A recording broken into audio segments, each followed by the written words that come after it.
Hola, buenas tardes. Muchas gracias a Telefónica por darnos la oportunidad de compartir aquí una serie de experiencias. La verdad que la introducción casi me abruma, una persona tan importante. Soy una persona más que viene aquí a compartir una serie de visiones, una serie de experiencias.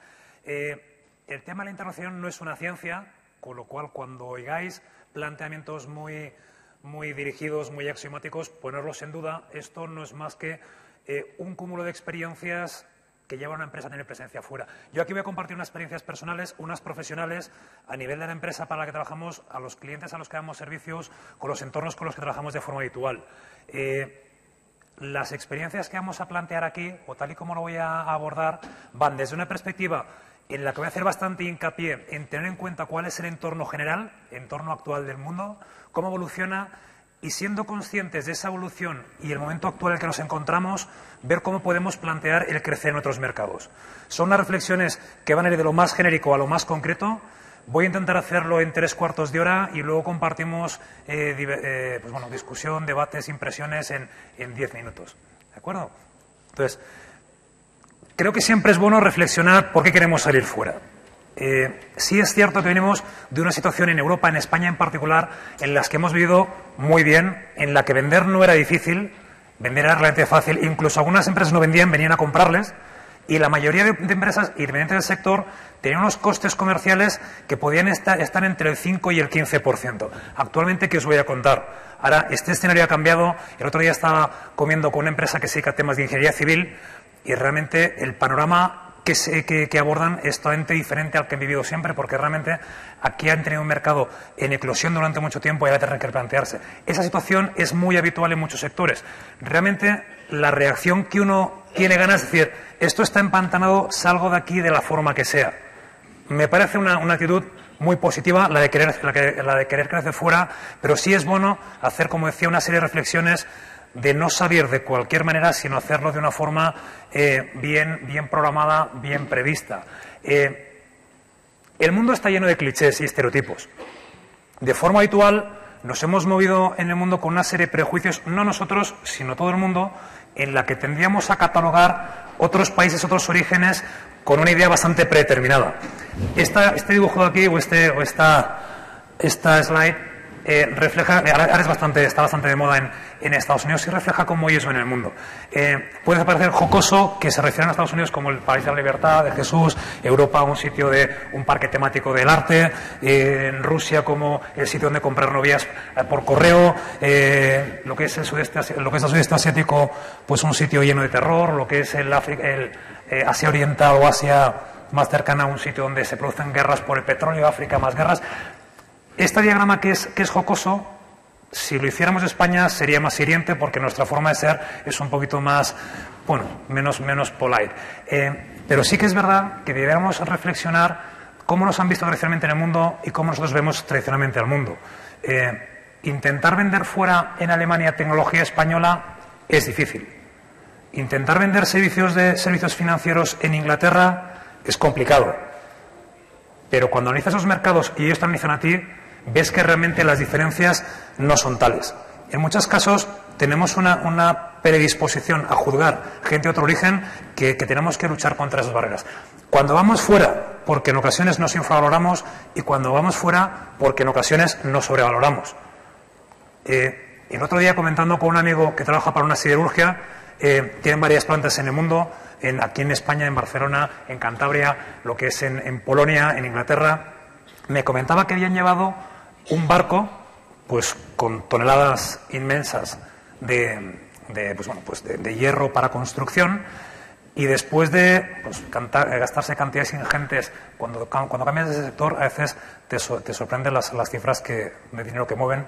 Después de gastarse cifras ingentes de llevar un barco lleno de acero a Brasil, darse cuenta que no podían pasar por las aduanas, no por restricciones legislativas, sino porque no tenían en cuenta los grupos de poder, los grupos de lobby y las trabas que le ponían. Tanto es así que después de tener durante más de 20 días el barco en lo que es en el muelle parado, pagando, costándoles en torno a unos 10.000 euros diarios de tener el barco allí, tuvieron que claudicar, venderle el barco a precio de coste a la empresa siderúrgica local para poder venderlo. Si no, se hubieran tenido que traer de vuelta el barco lleno de acero a Europa. esa actitud que muchas veces tenemos de podemos ir por el mundo de forma campante, nos pasa en todos los sectores. Hace un mes escaso, acompañamos un grupo de empresas del sector media, del sector producción, a Miami para contemplar Miami como una puerta de entrada a Latinoamérica en el sector audiovisual por ser la referencia en ese mercado. Y realmente fueron con alegría y con una actitud de pecho descubierto que cuando vieron la realidad de cómo se nos consideraba en América Latina, a los españoles, cómo consideraban nuestras tecnologías, tuvieron que hacer un ejercicio de humildad y con bajar las orejas y con el rabo entre las piernas muchas empresas volver aquí y darse cuenta que su tecnología y sus planteamientos en aquel mercado tenían que tener una particularización muy, muy concreta, que por el hecho de hablar la misma lengua no quiere decir que nuestros planteamientos puedan encajar. Esto que estoy diciendo no quiere decir ni que sea ni bueno ni malo, ni difícil ni fácil ir al mundo, pero sí que tenemos que tener una visión muy concreta de qué es lo que hay. Y en ocasiones vemos el mapa, vemos cuáles son los crecimientos de PIB en diferentes países y no nos paramos de forma profunda a analizar lo que significan. Quiero decir, vemos, por ejemplo, China lleva varios años creciendo 2 dígitos en PIB, este año ya empieza a bajar. Estas cifras son de hace un año y medio, o hace un año y escaso, pero bueno, más o menos la reflexión es bastante válida. China empieza a bajar, a crecer un poquito más lento, la India ha salido de ahí que están creciendo en 2011 ya cifras consolidadas a un 6,9%. Vemos algunos mercados que están creciendo de forma muy, muy rotunda, muy, muy potente. Sí es verdad que están llegando algunos a un plató, pero sí es muy bueno tener presente eso que supone para la sociedad, es decir, cómo está el reparto de ese incremento del PIB. Al final tenemos que contemplar el mercado al que nos dirigimos teniendo en cuenta la capacidad adquisitiva de la gente, lo que es la renta per cápita. Analizando los diferentes mercados podemos sacar unas conclusiones de dónde podemos dirigirnos. Mi consejo, de forma general, no os dirigéis a un mercado en el que están creciendo con un PIB por debajo del 3%, un incremento inferior al 3% quiere decir que esa economía está totalmente estancada, o ahora o que está en tendencia declinante. Eso os tiene que permitir hacer un primer barrido a nivel mundial de en qué mercados podéis dirigiros. Y volviendo al concepto que decíamos antes, de los estereotipos, contemplar los mercados en todo lo que pueden ofreceros. Quiero decir, de forma, aquí volviendo al tema de los clichés, hemos tendido a pensar pues que la India era un sitio donde pues habían 1.200.000 millones de personas que más o menos iban sobreviviendo. Bueno, desde hace más de 10 años, que os voy a contar, es la segunda potencia en desarrollo de aplicaciones sociales e información, la primera en temas de política, de películas. Sí es verdad que ha sido financiado por el gobierno, pero ostras, es relevante saber cómo ha crecido esa economía y saber que aunque viven en suburbios, es habitual encontrarse como de los slums salen ingenieros con un portátil debajo del brazo y que cobran una 10ª parte de lo que se paga aquí un ingeniero. Y sus calidades y sus capacidades de desarrollo técnica no son inferiores ni son menores. También es relevante saber que siempre hemos considerado China como un sitio bastante exótico y hemos visto los últimos años que era nuestra fábrica de nuestros productos. Bueno, sorprende ver cómo tienen algunos parques empresariales, parques industriales, que tienen una dimensión superior que muchas ciudades medias españolas, en cuanto a naves industriales se refiere, tienen universidades en esos propios parques y polígonos industriales y que salen del orden de 5 a 8.000 ingenieros todos los años. Si eso es un centro de producción de nuestros desarrollos, pues bueno, pues a lo mejor es algo más. Lo cual quiere decir que tenemos que mirar lo que es el mercado internacional con una objetividad de qué es lo que hay, ¿no? Pero qué es lo que hay no solo significa mirar cómo está a nivel macroeconómico en crecimientos y demás, sino en muchas ocasiones tendemos a dejarnos mediatizar por los medios, que me parece fantástico hacer la información, pero no analizamos la información que hay detrás. Esta es una información, por ejemplo, que salía en Le Monde hace un mes escaso aproximadamente, refiere a lo que es a la deuda de los países durante 2011. Y vemos que economías que a priori parece que son muy pujantes pueden estar sobrecalentadas o pueden ser una economía que puede ser no un mercado atractivo a priori. Por ejemplo, vemos Estados Unidos, que tiene más del 125% del PIB en deuda pública. Vemos países como Japón, que exactamente igual. España, que está sometida a los vaivenes del mercado, vemos que está mucho menos endeudada que Francia, Alemania u otras grandes potencias. En cambio, otros países como China, pues realmente no tiene esa deuda y tiene un potencial de crecimiento extraordinario. Lo que quiero decir es que cuando miramos el mundo tenemos que intentar mirarlo quitándonos todos los estereotipos, clichés, mirándolo con la máxima objetividad y con la máxima información posible. Porque al final, cuando decidimos atacar un mercado, tenemos que hacerlo teniendo en cuenta cuál es nuestra tasa de mercado. Y el mercado a nivel actual no entendemos un mercado que tenga menos de 300 a 500 millones de habitantes. Cuando hablamos de mercado europeo nos estamos refiriendo a una población de ese tipo. Estamos hablando de Norteamérica, estamos hablando de una población de en torno a 600 millones de personas. Estamos hablando de mercados realmente con unas características bastante homogéneas. Y sí es cierto que aunque son homogéneas, en ocasiones las balanzas y los polos económicos mundiales se van desplazando. Tradicionalmente nos hemos pensado y hemos visto como Europa era un polo importante de la economía. Actualmente la mayoría de flujos económicos que se dan a nivel mundial van en lo que llamamos las economías del sur o emergentes. Realmente los principales clientes y proveedores de Latinoamérica vienen de China, vienen de Asia y a la inversa. Entonces, realmente tenemos que ser conscientes de esos flujos económicos de cara a decidir qué es lo que queremos hacer. ¿Es malo? No. ¿Es bueno? Tampoco. Simplemente es la realidad. Vamos a abordarla de la forma más oportuna. Y cuando nos dirigimos a un mercado, tenemos que analizar ir de lo más genérico a lo más concreto. Para nuestro sector, para nuestro área de negocio, en este caso hablamos pues de las diferencias que hay en Europa, un mercado que hace un momentito consideramos que era el mismo. Aunque sea el mismo, no tiene por qué ser homogéneo. Estamos viendo en Europa, aparte de las diferencias lingüísticas, culturales y demás, vemos aquí, por ejemplo, reflejada cómo está compuesto el tejido empresarial en diferentes países. Vemos que realmente tiene matices cada mercado en cuanto a idiosincrasia económica. Tenemos que tenerla presentes de cara a abordar diferentes mercados. O vemos aquí, por ejemplo, cómo diferentes mercados utilizan los medios para llegar a los clientes. A los clientes, al mercado, a proveedores. Aquí vemos, por ejemplo, las restricciones que existen a nivel mundial en temas de Internet. Y países que a priori nos pueden parecer muy abiertos, como es Francia, vemos que son más restrictivos que incluso Marruecos en cuanto al acceso a información. Esto no es más que anecdótico, pero sí lo que sí que refleja es que en ocasiones tenemos que mirar diferentes capas de cada uno de los mercados para entender bien esa realidad. Y si es importante mirar la realidad en clave presente, más lo es en clave futuro. Realmente una apuesta a salir fuera de nuestro mercado es una apuesta ardua, en muchos casos infructuosa, pero sí es una apuesta a largo plazo. Nosotros en ocasiones hemos querido crecer en Europa, hemos hecho apuestas por crecer a través de Bruselas y las apuestas han sido fallidas. Los motivos, múltiples. Nos hemos ido en el equipo porque hemos apostado al final, han oído cantos de sirena, se han ido con gente, en este caso de la Comisión Europea, competencia. Cuando hemos hecho apuestas de crecimiento internacional en Latinoamérica, nos hemos encontrado unas circunstancias, una idiosincrasia muy singular que nos ha hecho, pues bueno, tener que entender esa realidad de una forma diferente a como la veíamos. Pero insisto, sí es importante entender ese camino y que son apuestas que muchas veces son fallidas, sí tenemos que tener claro que son apuestas que son a largo plazo. Este gráfico de aquí refleja cómo va a ser la progresión, o las estimaciones que se hacen de cómo va a ser la progresión de las clases medias en el mundo. Vemos que lo que entendemos hoy como la sociedad del bienestar, Estados Unidos, Europa, tiene una gran masa de clase media que durante los próximos 20-30 años se espera que se reduzca de forma dramática. Y otros países, como vemos aquí, en India, China y otras partes de Asia, como esa población de clase social media va incrementando.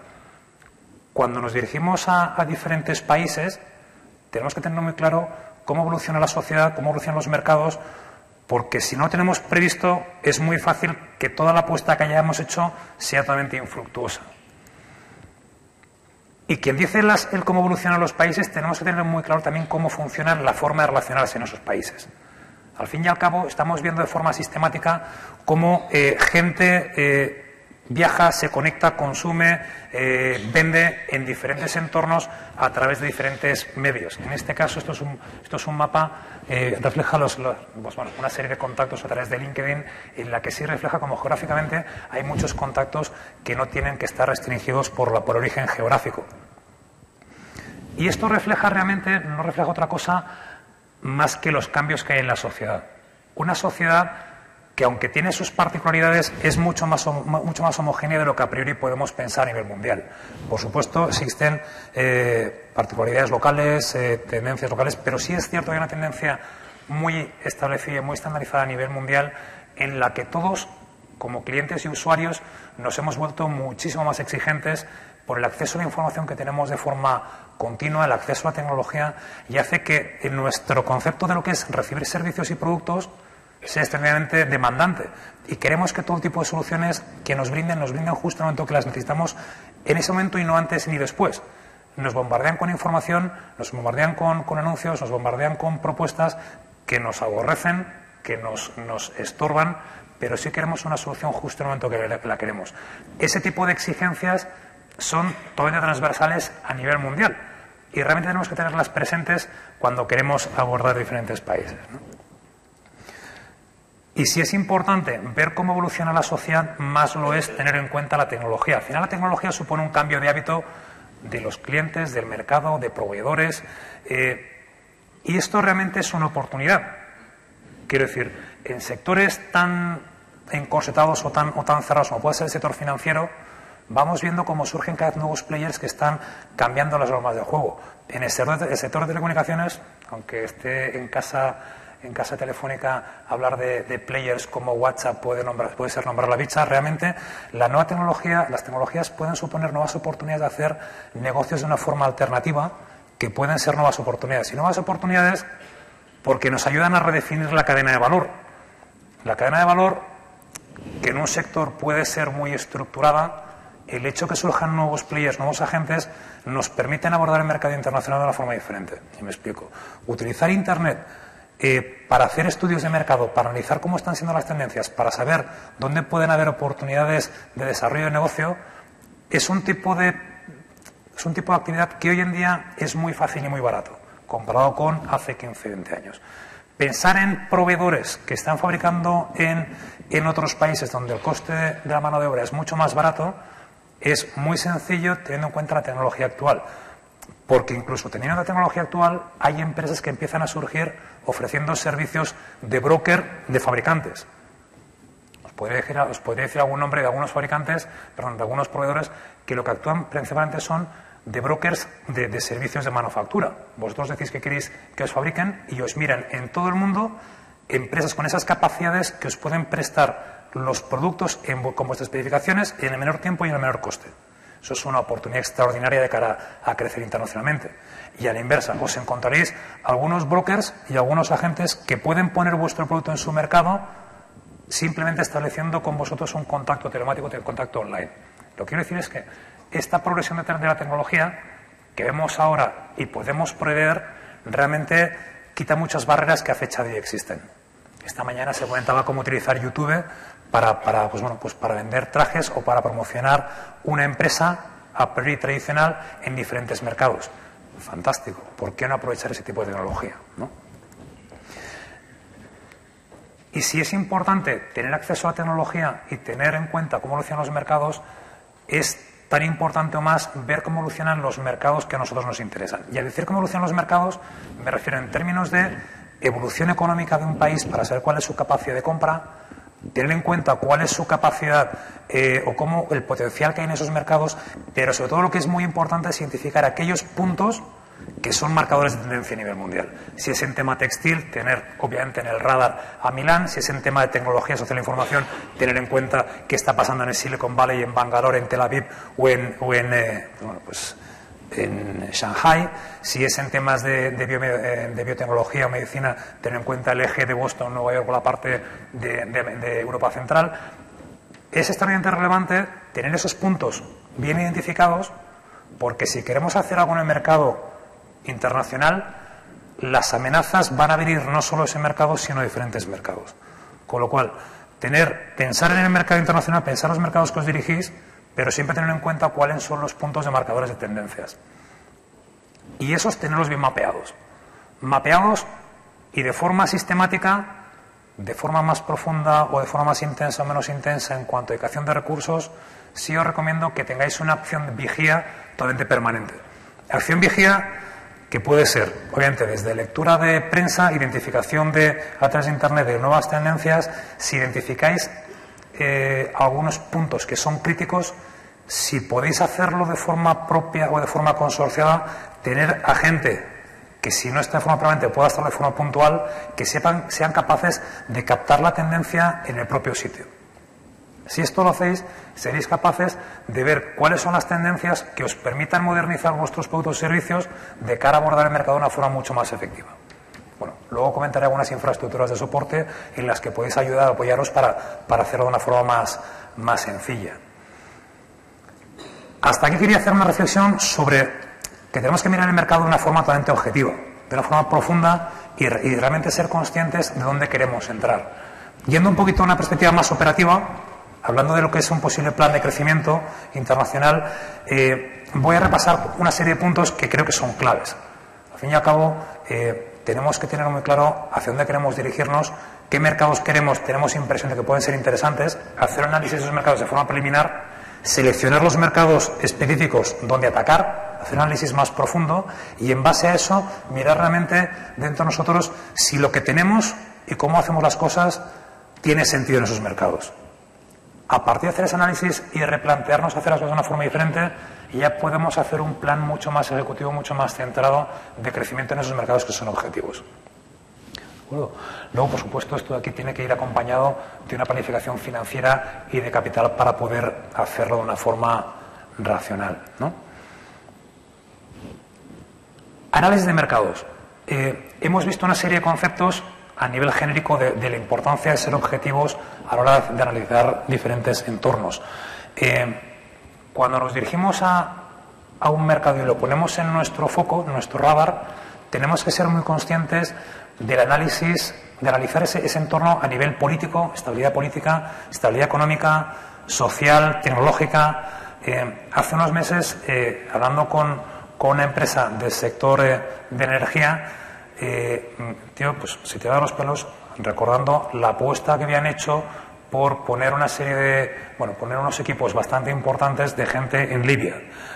Obviamente no preveían lo que es toda la revuelta primavera árabe, pero realmente el no haber analizado de forma suficientemente profunda la posible inestabilidad política ha hecho que hicieran ahí perder una pérdida de millones de dólares, ¿no? A nivel político es importante, a nivel cultural, ser conscientes de cómo reaccionan diferentes mercados es también crítico e importante. Comentaba antes nuestras dificultades en los primeros pasos que dimos en Latinoamérica. Hace 5 años recuerdo unas reuniones con gente de gobierno, diferentes gobiernos en Centroamérica, con viceministros de Economía y demás, que hacíamos unos planteamientos para ejecutar en sus mercados y volvimos, permíteme la expresión, dando palmas con las orejas de la receptividad y la promesa de contratos. Bueno, no sabíamos que en aquel tipo de entornos es muy habitual ser muy receptivo con los planteamientos, pero de eso a que acabe algo en práctica, bueno, hay una diferencia bastante notable. Es muy relevante y es determinante ser muy conscientes de cuál es la realidad del entorno. En eso es a lo que nos dirigimos a nivel macro. Y si a nivel macro es importante, más lo es a nivel del sector. Comentaba antes la anécdota esta de Brasil con el sector siderúrgico. Es totalmente fundamental ser muy conscientes de cuáles son los pesos de los diferentes integrantes en la cadena de valor, tanto posibles proveedores, competidores, la frecuencia con la que salen nuevos agentes que pueden ocupar ese mercado. Haciendo ese análisis veremos realmente la posibilidad que tenemos de hacer un desembarco en ese mercado de una forma más o menos sólida. Por supuesto, hablando de mercado, tenemos que hacer un análisis bastante profundo de cuál es el tamaño actual de ese mercado, el nivel de madurez del mercado, de los proveedores, cuál es la capacidad de adquisición de los clientes, cuáles son sus procesos de compra. Por ejemplo, ahora estamos en conversaciones con un agente de Japón que tiene unas plataformas de e-commerce por las que estos tíos tienen 10.000 personas en plantilla. En la plataforma de e-commerce que tienen están facturando, si no recuerdo mal, 17 billones americanos de dólares, y por la plataforma hay transacciones de en torno a 3 trillones americanos de dólares. Eso viene a ser 2 veces y media el PIB español.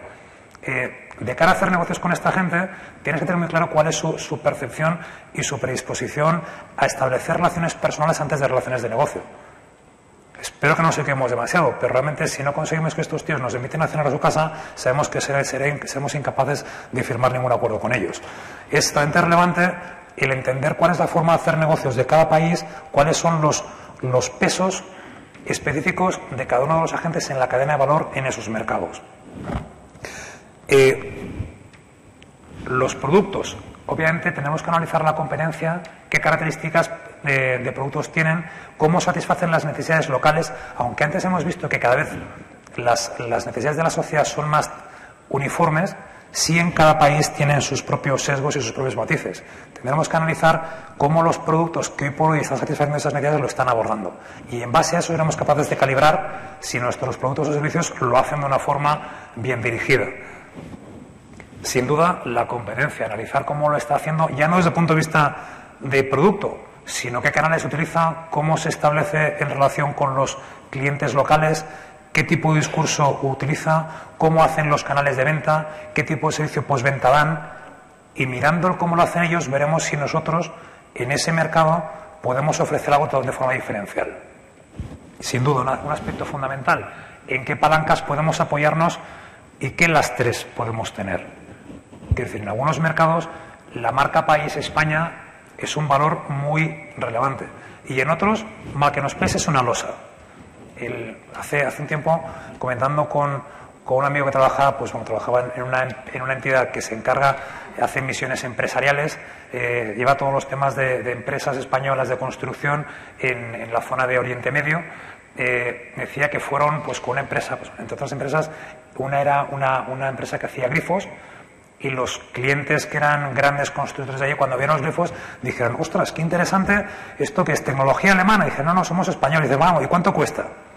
En algunos sitios, como antes decíamos, los estereotipos pesan. Tenemos que ser capaces de calibrar muy bien la marca país, cómo nos afecta, y utilizarla de la forma más adecuada. Y quien dice el tema de marca país, tenemos que tener presente si podemos aprovecharnos de otros players que están actuando.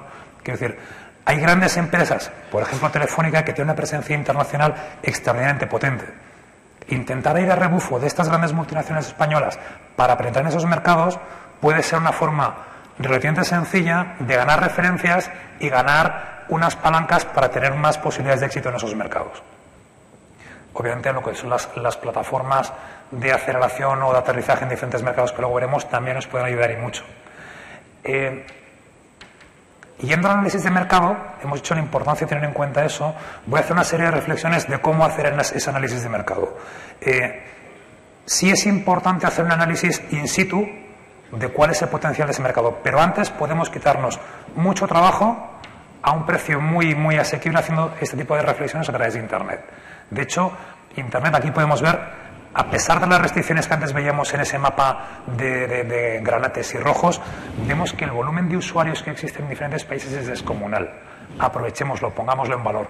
Y, por supuesto, utilicemos los informes que están a disposición de todo el mundo de organismos como ICEX, asociaciones sectoriales, los Extenda, Promo Madrid, COPCA, IBEX, que existen en España, que realmente dan ese tipo de servicio. Las asociaciones sectoriales también nos pueden ayudar un montón, enormemente, a poder hacer análisis de potenciales mercados en diferentes orígenes. Pero, insisto, Internet es una fuente de información brutalmente densa y que ofrece una información extremadamente extensa. Puede ser tan sencillo como mirar qué está haciendo la competencia en esos países mirando sus páginas web. O podemos meternos en plataformas agregadoras de información o plataformas comparadoras de precios o plataformas de venta, como son algunas de estas que pongo aquí a la izquierda. Realmente este tipo de plataformas nos sirve como un termómetro muy rápido y muy inmediato para saber las características de los productos, de los servicios que están ofreciendo ahí, tanto bienes de consumo como bienes de equipo.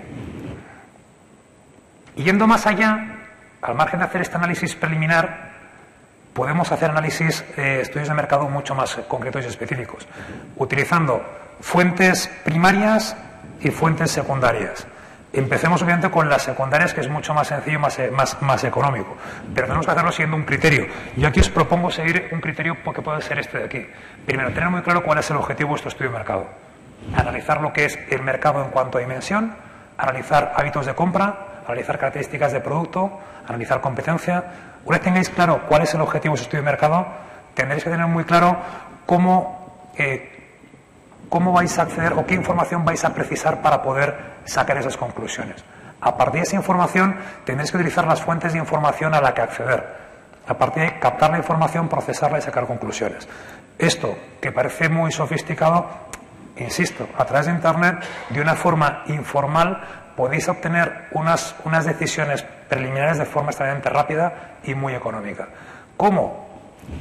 En Internet, insisto, hay información muy sencilla de acceder a través de alertas de noticias, a través de agregadores de noticias como pueden ser el dic.com, foros de opinión especializados en sectores, en mercados, acceso de tendencias, a través de cosas tan sencillas como Google Insight, en la que podéis ver las tendencias de interés de la gente, o sitios de opinión. Tema de Google Insight, insisto, información gratuita, herramientas gratuitas. Aquí no se ve, podemos ver. He puesto un ejemplo, como sé que pertenece a sectores muy dispares, he puesto un ejemplo que a lo mejor puede sonar hasta extraño. Comparativa del interés de trompetas y clarinetes o trompetas y flautas en Chile. Aquí podéis ver realmente cuál es el interés de la gente en dos instrumentos muy diferentes y cómo ha ido evolucionando en el tiempo. Si tenéis que plantearos si vais a construir, si vais a fabricar clarinetes, trompetas o flautas, aquí podéis tener un termómetro que os puede decir si es interesante o no. Y os puede decir aquí abajo, en la zona donde se busca más cada tipo de producto. Quien dice clarinetes y flautas puede ser abrir un negocio de alquiler de vehículos. Si quieres alquilar limusinas o deportivos o descapotables, puedes realmente ver la diferencia de comportamiento de interés de la gente en un mercado concreto, con una segmentación geográfica muy concreta. ¿Esta información es exhaustiva? No, pero os puede dar unas orientaciones bastante preliminares para saber si un mercado es interesante o no.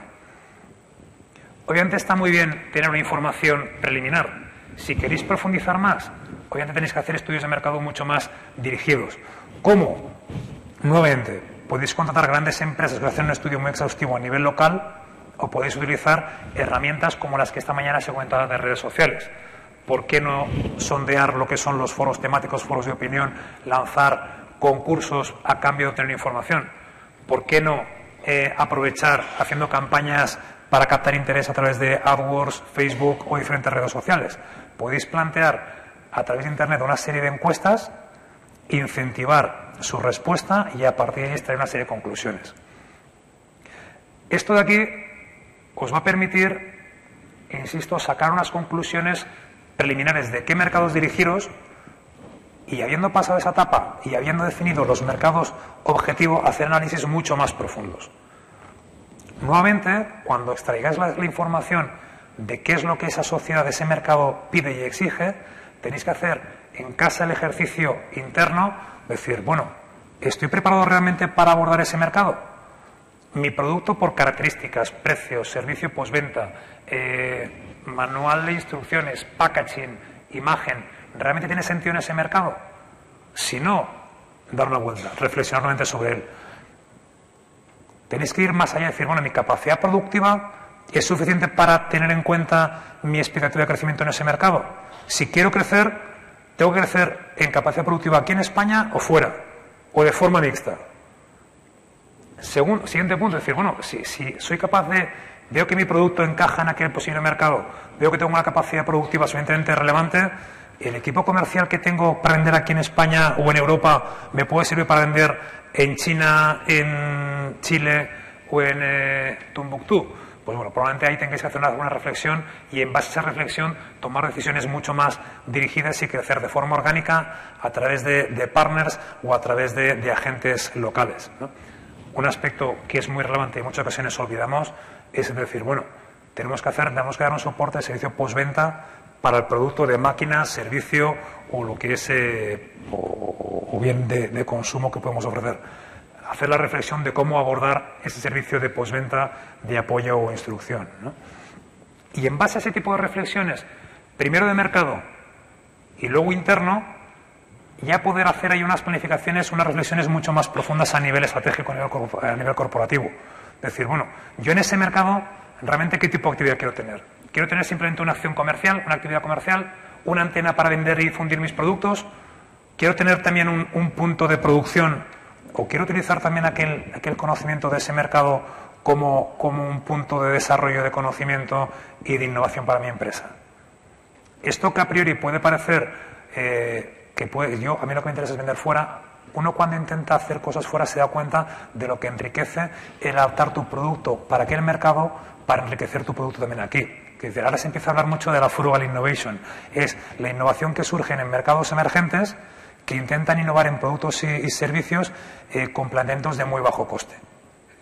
Si tú quieres producir en China, en India, en el sudeste asiático o en África, como están produciendo ahora muchas empresas chinas, puedes utilizar sus planteamientos de innovación de hacer las cosas más económicas como una fuente de inspiración para fabricar aquí las cosas de una forma diferente, más económica.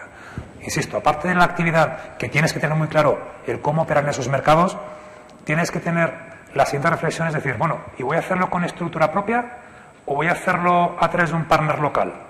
Si va a ser con un partner local, ¿qué voy a hacer? ¿Lo voy a subcontratar? ¿Voy a montar una empresa a medias? ¿Vamos a llegar a un convenio de cliente-proveedor? Mi consejo, teniendo en cuenta que la mayoría sois empresas pequeñas, medianas, ir paso a paso. No queméis las naves, que bueno, ya lo hicieron hace 400 años pues nuestros antecesores, pero no queméis las naves. Hacerlo de una forma gradual. Intentar llegar a convenios con agente local que os permita hacerlo de una forma más progresiva y podáis controlar muy bien el riesgo. Obviamente luego tendréis que contemplar también, o a la par, qué tipo de canal vais a utilizar. ¿Vais a utilizar una estructura propia para comercializar? ¿Vais a utilizar distribuidores locales? ¿Solo offline? ¿También online? ¿Solo online? Si es online, ¿vais a hacer una campaña ad hoc para ese país y vais a tener una estructura de suministro de producto o servicio para ese país? ¿Es mejor hacerlo con la tienda propia sabiendo los costes de promoción online o es mejor tal vez hacerlo de un marketplace que tenga presencia en ese mercado? Son reflexiones, insisto, que tendréis que hacer. Si me pedís mi opinión, en términos generales, creo que es mejor hacerlo de forma paulatina. Hasta que consigues tener una marca, un reconocimiento de marca, utiliza plataformas existentes. Si es a través de Internet, utiliza los eBay, Amazon de turno que tengan presencia en ese sitio, o Rakuten en Japón. A nivel offline, llega a convenios con distribuidores locales que te permitan llegar a un mercado que no tengas que desarrollar tú a pecho descubierto. Si no, es muy fácil quemar todos los recursos que podáis tener sin tener un retorno suficientemente interesante.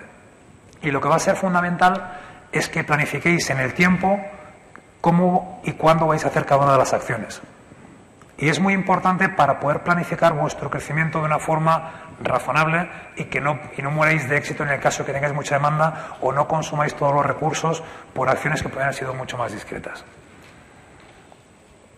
No hace falta hacer esto a pecho descubierto. Existen estructuras que os pueden ayudar a abaratar los costes, bien a nivel de acceso a información, bien en cuanto a tener presencia en las primeras fases en nuevos países.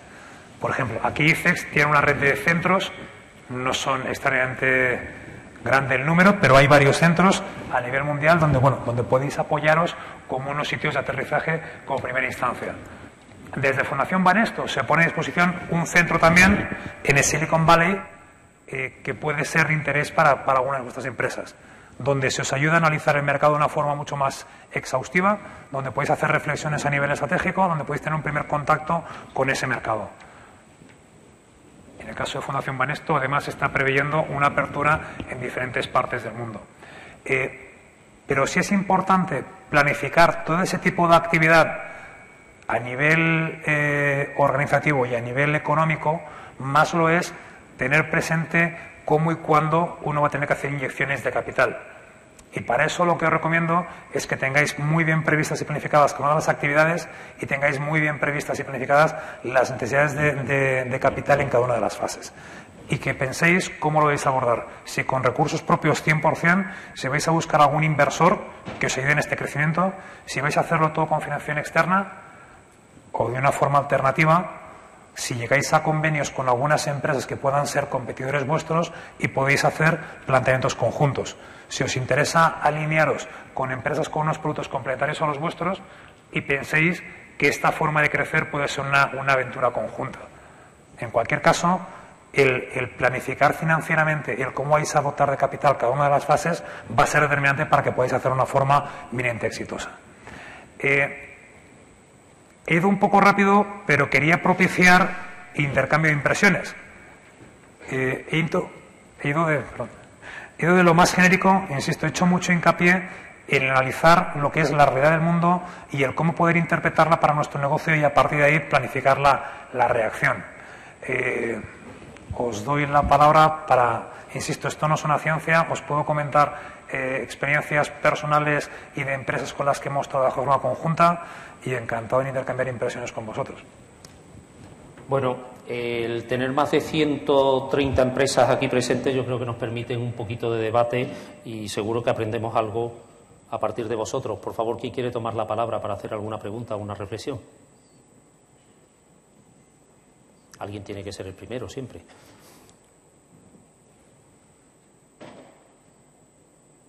Muy bien.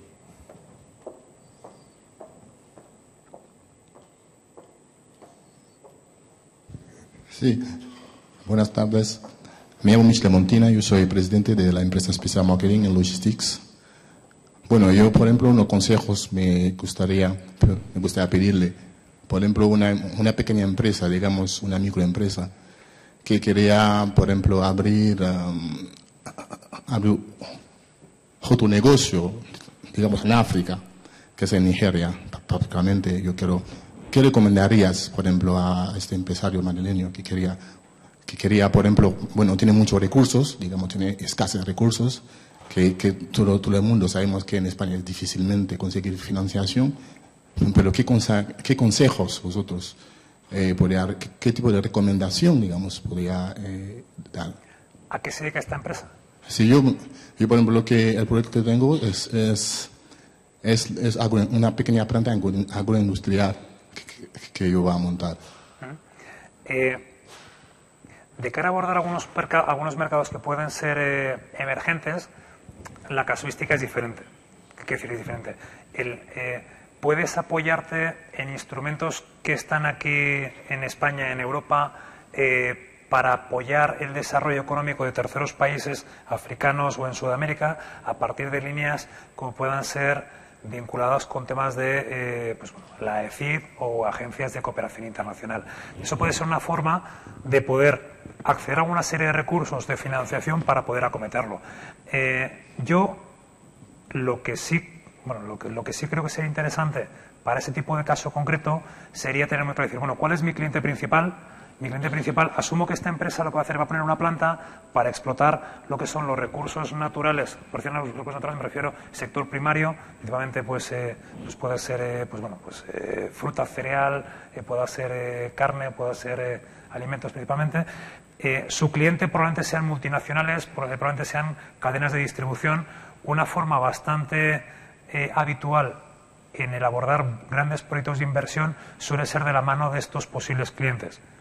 Quiero decir, llegar a un convenio con una gran empresa distribuidora para que pueda financiarte el establecer esa planta industrial en este país a cambio de que tengas durante un periodo de tiempo unas tarifas y unas condiciones preferenciales sobre esa cadena alimentaria.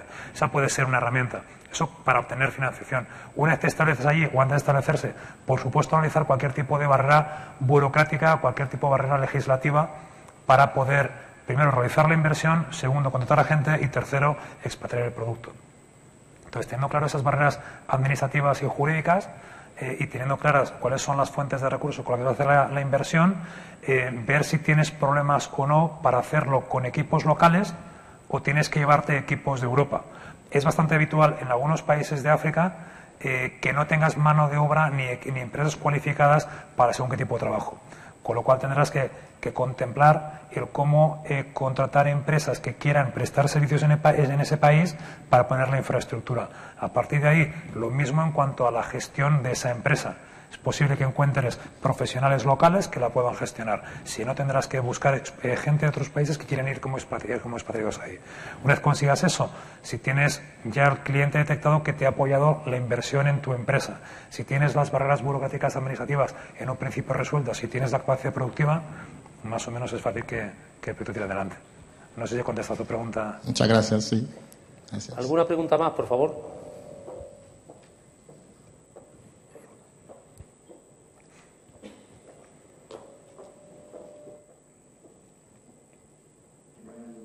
Perdón por mi fantástico castellano, espero que me comprendas bien. Soy country manager para Sur de Europa de una compañía de autenticación fuerte y tenemos una cuestión. Vamos a abrir centros en Brasil y vamos a abrir centros en India. tenemos el problema de siempre que exportamos de Europa para Brasil nos cobran 40% de impuestos, que nos quita, como puedes comprender, cualquier posibilidad de competir con una empresa que tenga productos propios ahí.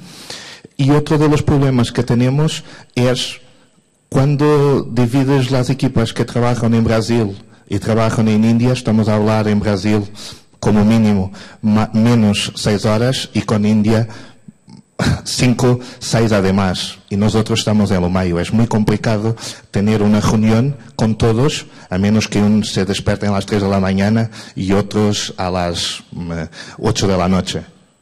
¿Cómo podemos, o cómo crees que podemos solucionar el problema primero de la gestión de países tan diferentes con fusos horarios? La primera. Y la segunda es, ¿cuál es tu percepción de la mejor implementación de un producto que se vende desde Europa en uno de estos países para no tenermos que nos cobraran 40% de impuestos de importación? Ya. Enhorabuena por tu castellano. Me gustaría ver la mitad de bien que tú el portugués o el brasileño. Antes hacía una reflexión sobre la importancia de tener muy en cuenta cuáles son las barreras políticas, administrativas, burocráticas de cada uno de los países. Y hablábamos también, hacemos una referencia a lo que son a las fuerzas de los diferentes proveedores en cada país. Brasil en particular es un caso muy singular. Poder establecer una empresa en Brasil cuesta como 20 veces más que en España, que ya es costoso. Los trámites administrativos son extremadamente farragosos. Montar una empresa en Brasil es complejo. Pero sí es verdad que en muchas ocasiones es mucho mejor establecer una maquiladora en Brasil que te permita ensamblar los componentes allí y venderlos como producto propio. Esto suele ser bastante habitual en países y en economías que son muy protectoras. Yo, más que pensar en producir y fabricar en Europa y vender en Brasil, yo pensaría más la opción de enviar productos semielaborados a Brasil que sean contemplados como materia prima o producto semielaborado y el ensamblamiento final se hiciera en Brasil. Como producto semielaborado, creo que las barreras administrativas y los costes arancelarios son bastante menores. Puesto de esa manera, realmente, a nivel de viabilidad económica, yo creo que va a ser más interesante. Y si no es en Brasil, mirar qué otros países de la zona tienen tratados, el TLC, el Tratado de Libre Comercio con Brasil, para evitar realmente ese tipo de costes fiscales arancelarios. Esto ha sido bastante habitual también en mercados como, por ejemplo, el mexicano hasta hace unos años, en los que realmente tenían unas barreras arancelarias extremadamente amplias y tenías que fabricar el producto o ensamblar el producto en México para poder distribuirlo. Insisto, ahora desconozco la situación actual de los tratados multilaterales de Brasil, pero sé que tienen convenios con algunos países. Yo estudiaría la posibilidad de meterlo a través de esos países, o lo que más sería yo creo que más cabal sería establecer una empresa en Brasil que fuera la ensambladora de productos semiacabado para venderlo en ese mercado. El tema de las diferencias horarias de los diferentes países, eso es un tema que es complicado. Es complicado. Yo en ocasiones he tenido que trabajar con gente de Australia y con gente de Estados Unidos. Y con algunos ponerte a hablar a las 8 de la mañana en inglés con unos que tienen un acento que parece que tiene una buena boca es complicado, porque todavía estás en proceso. Y luego tener que hablar a las 2 de la mañana con gente que está en la otra puerta del mundo te ocasiona ciertos trastornos. Sí es verdad que siendo eso un inconveniente, también a veces es una ventaja. A veces nosotros hemos tenido equipos distribuidos en diferentes partes del mundo, tenemos que acabar unos proyectos en un tiempo extremadamente estrecho y hemos aprovechado la diferencia horaria para poder concadenar jornadas de trabajo en un solo día. Y en un solo día tenías 3 jornadas de trabajo continuas. Entonces, ¿cómo solventar a nivel organizativo la coordinación de equipos distribuidos? Pues bueno, en ocasiones a uno le tocará levantarse pronto y a otros acostarse más tarde. No me ordena ni la ciencia. A no ser que estructures muy bien la información y utilices un repositorio de información donde quede muy explícito la opinión de uno y la aportación del otro. Entonces, si lo estructuras bien, te puedes ahorrar muchas iteraciones. Pero en la mayoría de casos, yo creo que no hay alternativa a utilizar el café, ¿no? Una pregunta más.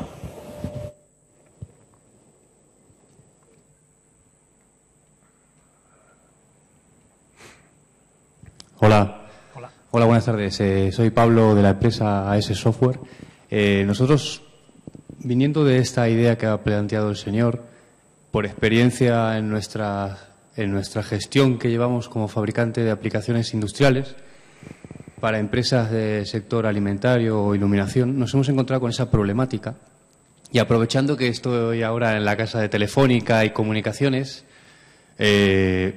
planteo algo que, si bien nosotros hemos tenido sede en Argentina y clientes y autónomos trabajando en Chile, México y Brasil, hay unas barreras que son las comunicaciones, VPNs, redes, que hacen que empresas industriales como la de este señor y empresas de software como nosotras suframos problemas de implantaciones de fábricas fuera de España. Pongo el ejemplo. Nosotros, clientes que han tenido ese problema que ha planteado este señor de barreras en Brasil, han tenido que hacer esto de llevar semielaborados para acabar su producto y poner la marca en Brasil y así evitarse esos aranceles, ¿no?, de importación, ¿no?, lo que estabas comentando. Eso es una realidad. ¿Qué pasa? Que nosotros, como fabricantes de software, hemos creado esa plataforma que permite que a diferentes horarios, lanzando órdenes de fabricación, MRPs y trabajar con producto que te permita a diferentes horas, tú puedes trabajar. ¿Qué problema hay? Que una pyme, nosotros, el fabricante, el distribuidor o mayorista, no tiene tanta infraestructura como para tener miles de servidores y para eso tira de un data center que le ofrecemos.